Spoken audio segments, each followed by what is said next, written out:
My stepbrother confessed he had feelings for my GF and tried to break us up. He then confessed he had feelings for my GF. My stepbrother, 25M, has been trying to sabotage my relationship with my girlfriend, 24F, for years, and I, 26am, finally snapped. I never thought I'd be writing this, but here I am. The past 8 years of my life have been a constant battle with my stepbrother Brock, 25M, and I've finally reached my breaking point. It all started when I was 18, and my dad remarried after being a widower for 10 years.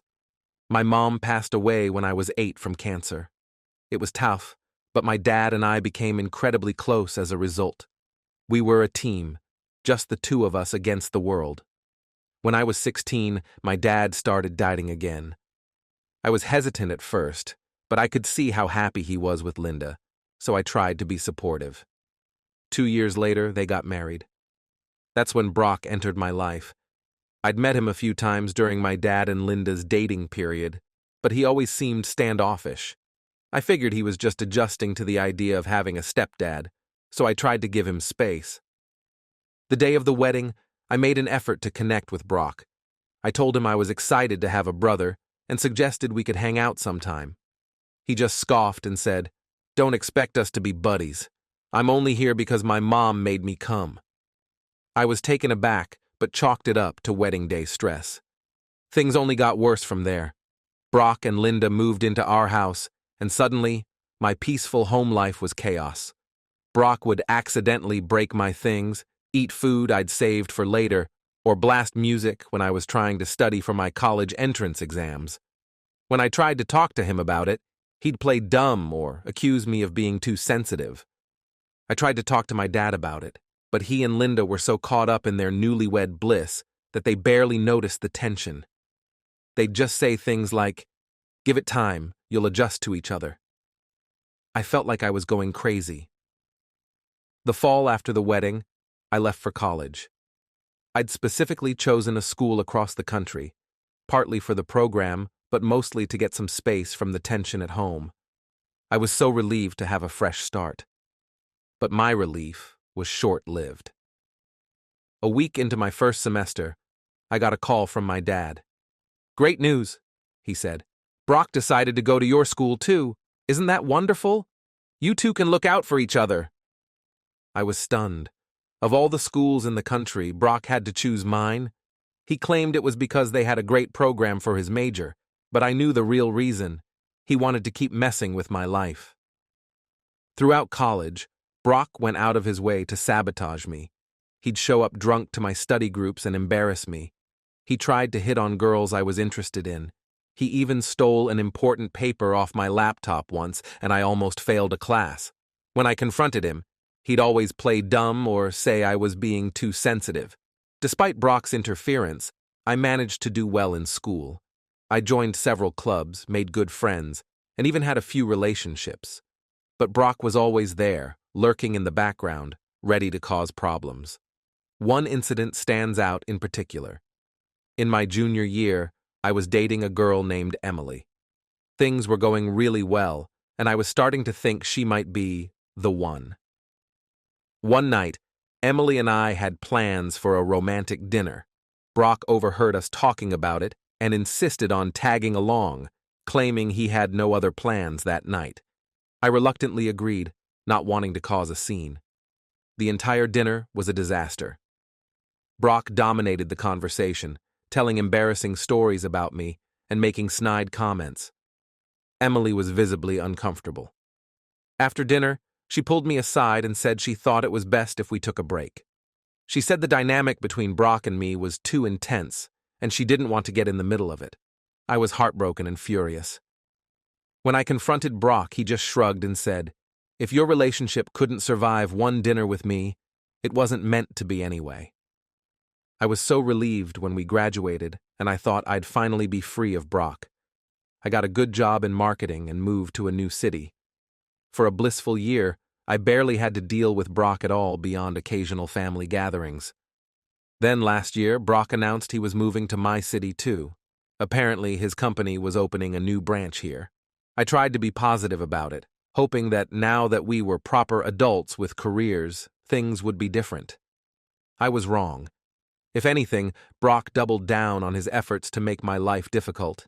He managed to weasel his way into my friend group, always showing up uninvited to hangouts. He'd make snide comments about my job or apartment to try and make me look bad. It was exhausting constantly having to be on guard around him.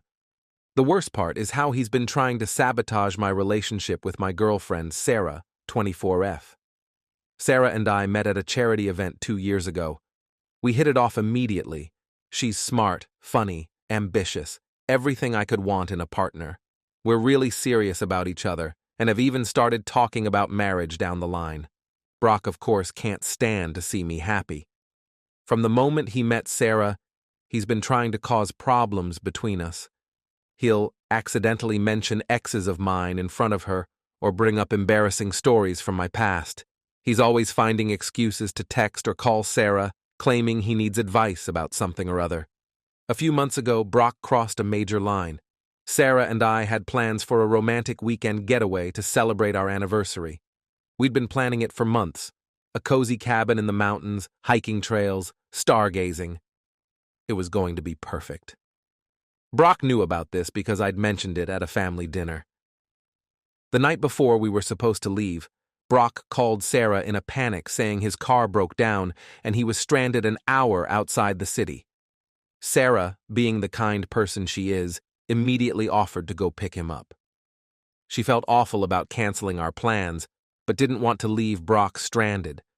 I was suspicious from the start, especially when Brock claimed his phone was about to die, so he couldn't stay on the call to give us updates. Sarah insisted on going to help him while I stayed behind to cancel our reservations. 3 hours later, she finally got back looking frustrated. Turns out there was no broken-down car. When she arrived at the spot Brock claimed to be, he was sitting at a bar having drinks. He laughed it off as a hilarious prank, and didn't even apologize for ruining our anniversary plans. I was furious, but Sarah begged me not to confront him, saying she didn't want to cause drama in the family. I reluctantly agreed, but that was the last straw for me. I knew I had to do something to put an end to Brock's behavior once and for all. Last week was Sarah's birthday. I planned a surprise party for her with all our friends. I spent weeks organizing it, renting out her favorite restaurant, coordinating with her friends to fly in from out of town, even hiring her favorite local band to play. I deliberately didn't tell Brock about it because I wanted one special day without his interference. Somehow he found out anyway, probably by snooping through my phone or something. The night of the party, everyone was gathered at the restaurant waiting to yell, "Surprise!" when Sarah walked in. Right as I got the text that Sarah was on her way, Brock burst in already half drunk.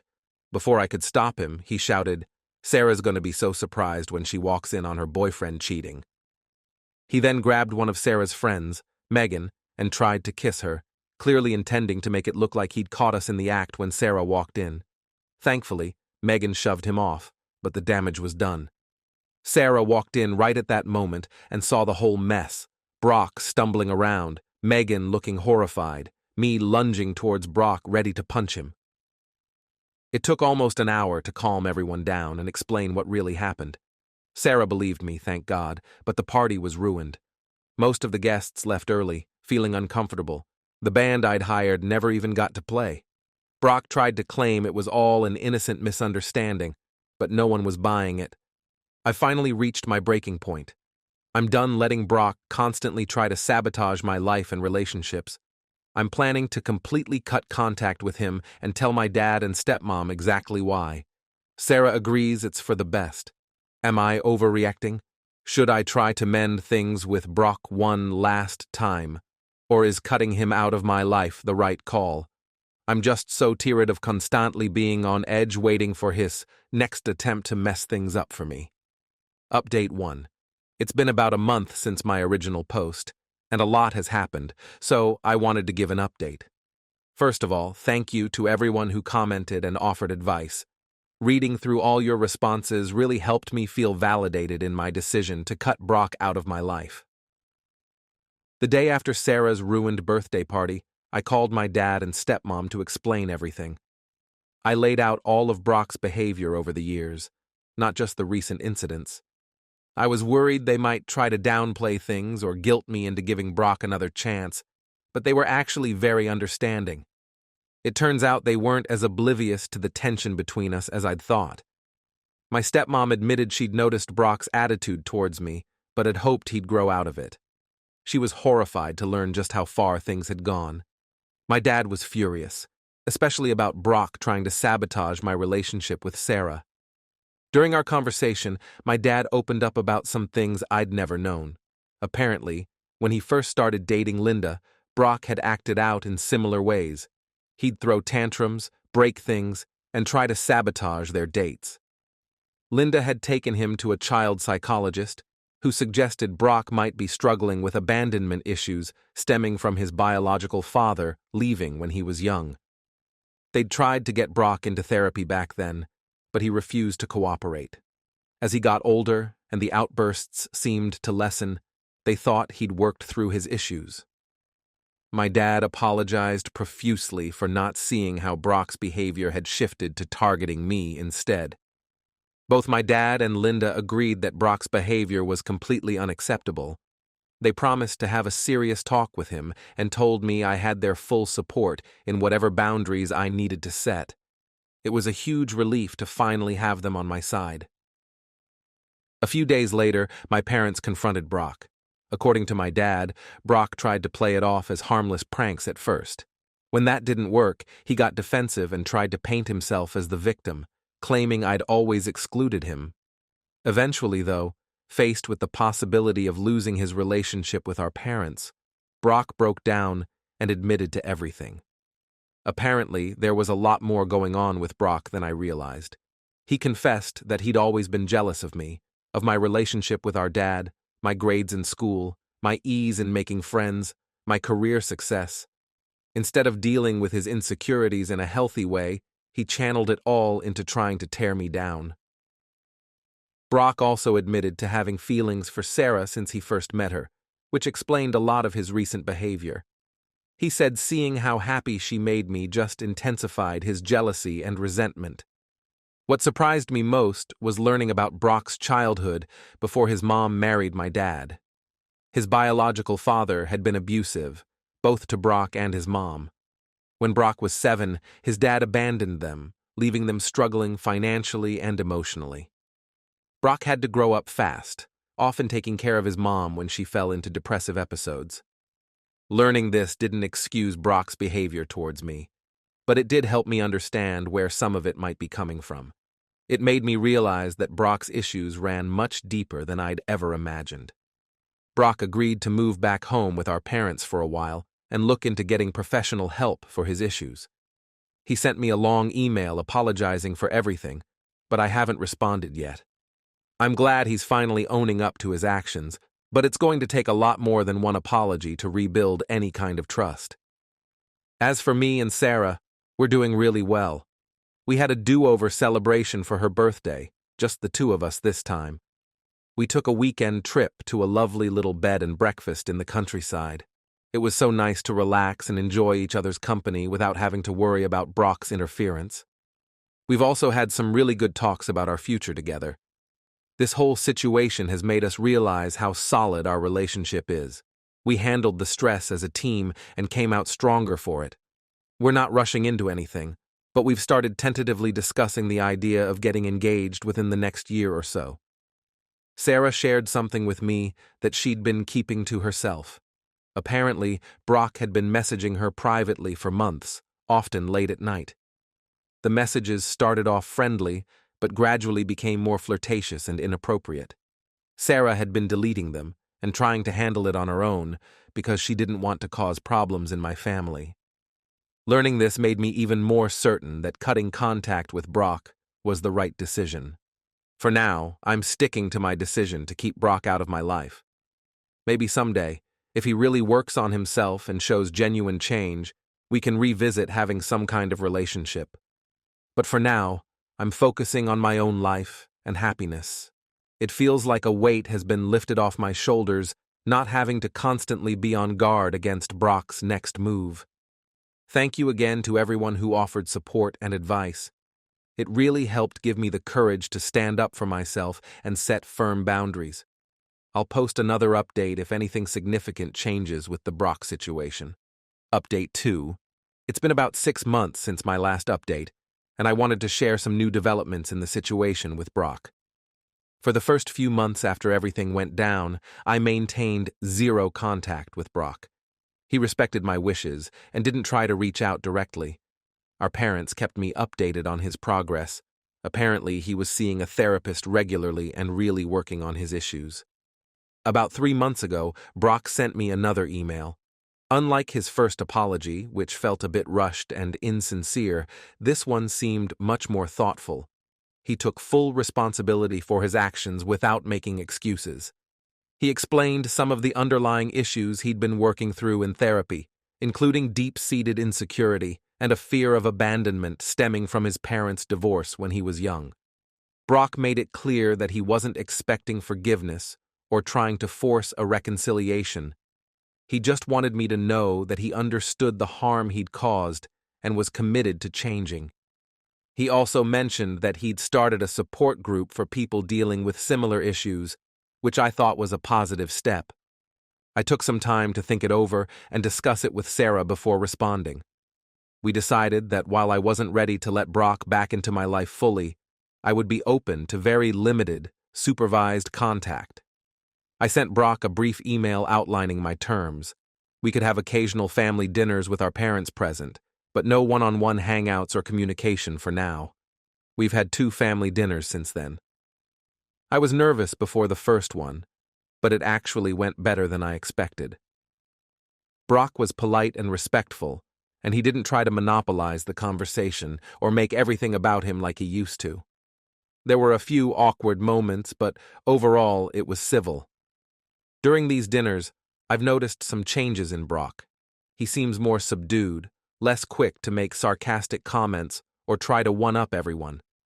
He's been asking thoughtful questions about our lives and actually listening to the answers. It's a stark contrast to his previous behavior. The most significant development happened at the second dinner last week. Brock asked if he could speak to Sarah and me privately for a moment. I was wary, but Sarah squeezed my hand reassuringly, and we agreed. Brock looked nervous but determined as he apologized to Sarah directly for his behavior. He admitted to having had inappropriate feelings for her and acknowledged how wrong it was to try to interfere in our relationship. He told Sarah he was genuinely happy for us, and that he hoped his actions hadn't caused any lasting damage to her trust in me. Sarah, being the incredible person she is, thanked Brock for his apology and told him she appreciated his honesty. She made it clear that while she accepted his apology, it would take time to rebuild any kind of trust or friendship. After we rejoined the rest of the family, I noticed Brock seemed more relaxed, like a weight had been lifted off his shoulders. For the first time in years, I felt a tiny spark of hope that maybe, just maybe, Brock and I might be able to have some kind of positive relationship in the future. I'm still proceeding with caution and maintaining firm boundaries, but I'm cautiously optimistic about Brock's progress. Sarah and I are still going strong. In fact, I'm in the process of planning a proposal for next month. I've even considered asking Brock for input on the ring as a small step towards rebuilding our relationship. It's been a long and difficult journey, but I feel like we're finally moving in a positive direction. I'll be sure to update again after the proposal. Update 3. It's been almost a year since my original post, and I have some big news to share. Update 3 continued. First and foremost, Sarah and I are engaged. I proposed during a sunset picnic at the spot where we had our first date. I had arranged for a local musician to play our favorite song as I got down on one knee. Sarah was completely surprised and said yes before I even finished asking the question. We're both over the moon and have started planning a wedding for next spring. As for the situation with Brock, things have continued to improve slowly but steadily. We've been having regular family dinners about once a month. Brock has maintained his respectful attitude and seems to genuinely be working on himself. He's still in therapy and recently started a new job that he seems passionate about. The biggest test came when we announced our engagement to the family. I was a bit nervous about Brock's reaction, given his past feelings for Sarah, but he surprised me by being one of the first to congratulate us with what seemed like sincere happiness. A few weeks after the announcement, Brock asked if we could talk one-on-one. It was the first time we'd been alone together in over a year. We met at a neutral location, a coffee shop near my office. Brock seemed nervous but determined. He thanked me for giving him the chance to be part of the family again and told me how much it meant to him to see me happy. Then he asked if there was any way he could be involved in the wedding. I could see how much it took for him to ask this, knowing he was putting himself in a vulnerable position. I'll admit, my first instinct was to say no. But seeing how far Brock has come, I decided to discuss it with Sarah. We talked it over for several days, weighing the pros and cons. We agreed that as long as Brock continues to respect our boundaries, we'd be open to him attending the wedding as a guest. We're not ready to have him be part of the wedding party, but this feels like a good compromise. When I told Brock our decision, he was genuinely touched. I could see tears in his eyes as he promised to continue working on himself and to respect whatever boundaries we set. For the first time in years, I felt like I was talking to the brother I'd always hoped Brock could be. Since then, Brock has been making efforts to rebuild relationships with other family members, too. He's been helping our dad with some home renovation projects and has even started having regular coffee dates with our grandmother, something he'd always avoided before. Last week, Brock surprised us all by announcing he started volunteering at a local youth center, working with kids from troubled backgrounds. He said his own experiences have made him want to help others who might be struggling with similar issues. I know we still have a long way to go, and I'm not naive enough to think everything is magically fixed. There are still moments of tension and old habits that crop up occasionally, but I'm proud of the progress we've all made. Sarah and I are happier than ever, excitedly planning our future together. We're looking at houses in a neighborhood not far from where my dad and Linda live. The idea of settling down so close to family doesn't fill me with dread anymore. And while Brock and I may never have the closest brotherly bond, I'm hopeful that we can at least have a positive family relationship moving forward. Who knows, maybe someday we'll even be able to laugh about some of our past conflicts. Thank you to everyone who's followed along with this journey and offered support and advice along the way. Your encouragement really helped me navigate this difficult situation. Here's to new beginnings and happier times ahead.